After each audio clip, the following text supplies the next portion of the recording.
Извикай приятелката ми. Извикай Виктория. Извикай Виктория! Извикай Виктория!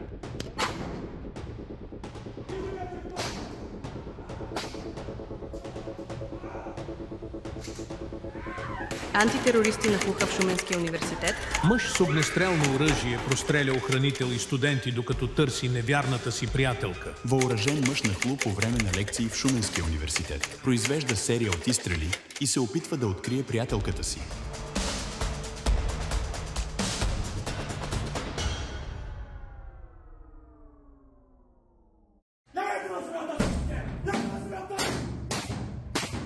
Как трябва да действаме и кои са най-важните неща, които трябва да знаем, когато въоръжен нападне сграда.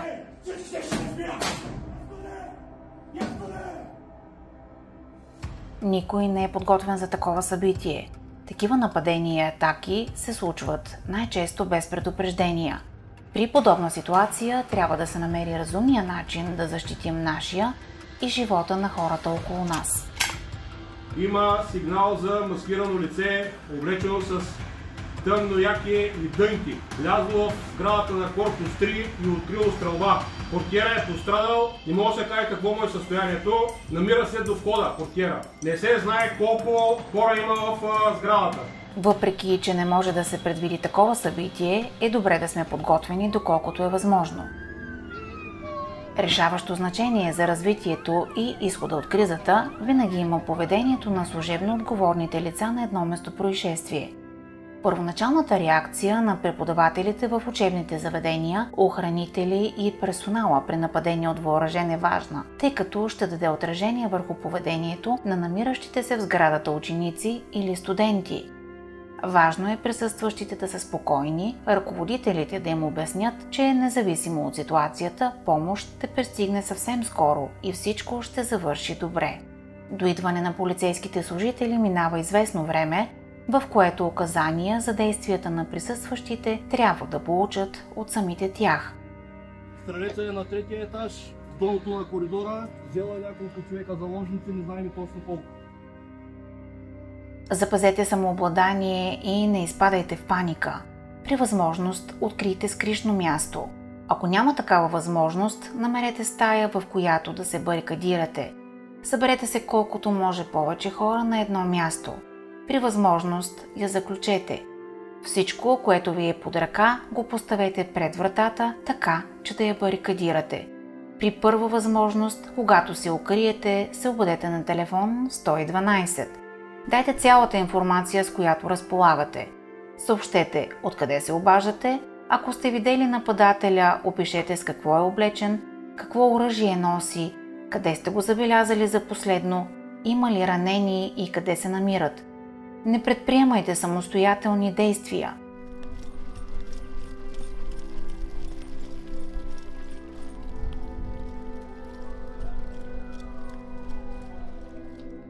Ако видите, че сред вас има такива, които изпадат в паника, направете опит да ги успокоите, като им обясните, че полицията е информирана за ситуацията и са предприети мерки за оказване на помощ. Ако съученикът ви е изплашен, хванете го за ръка. Дишайте дълбоко и му предложете да диша с вашия ритъм. Добре е да се изключат всички уреди, които биха могли да издадат вашето присъствие в помещението. Ако има работещ телевизор, радио, мултимедийна дъска, изключете ги. Изключете звука на мобилните си телефони. При възможност залепете лист на прозореца на помещението, в което се намирате, или поставете дреха или предмет, който да заостри вниманието на пристигащите към мястото на инцидента полицейски, спасителни и медицински екипи.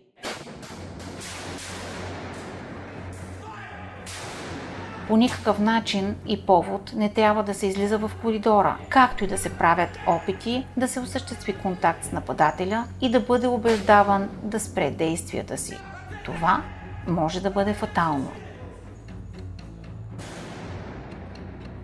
Възможно е извършителят да направи опит да влезе в помещението, в което сте. Може да се служи с всякакви способи, освен с закани и заплахи. Не се подавайте на провокации, включително ако ви каже, че е пострадал.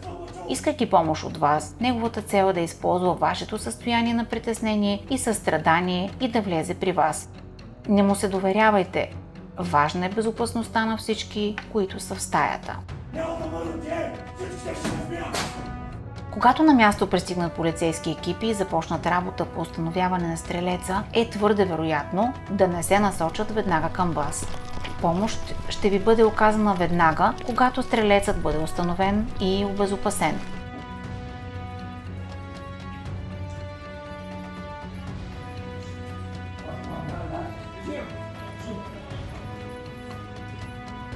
С пристигането си служителите на реда поемат контрол върху ситуацията. Има ли ранени вътре? Как се реших да стрелям? Казах ви да се махате! Дигайте ръцете горе! Няма ранени! Тихо! Важно е през цялото време да запазите спокойствие. Не трябва да се допуска паника. Не действайте самонадеяно. Бъдете спокойни, че екипите, които са вече на място, незабавно ще се включат в решаването на кризата и ще се погрижат в оказването на първоначална помощ на пострадалите. Ще осигурят евакуацията, ще създадат условия за влизане в обекта на медицински екипи.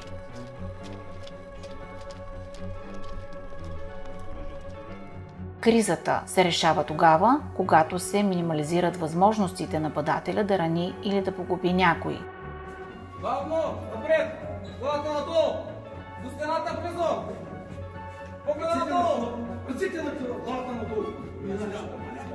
Нападателите имат ясна цел в такъв момент – да нараняват или да убиват, без да се интересуват от собствената си безопасност.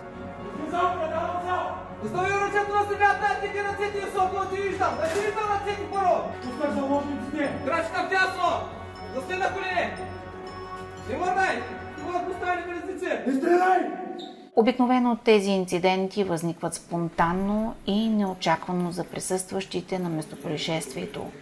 В подобни ситуации се задейства инстинктът за оцеляване. Най-важно е да запазите самообладание и бързо да премислите следващите си ходове. Въпреки че е много малко вероятно, е възможно да попаднете в ситуация като тази. Пазете се!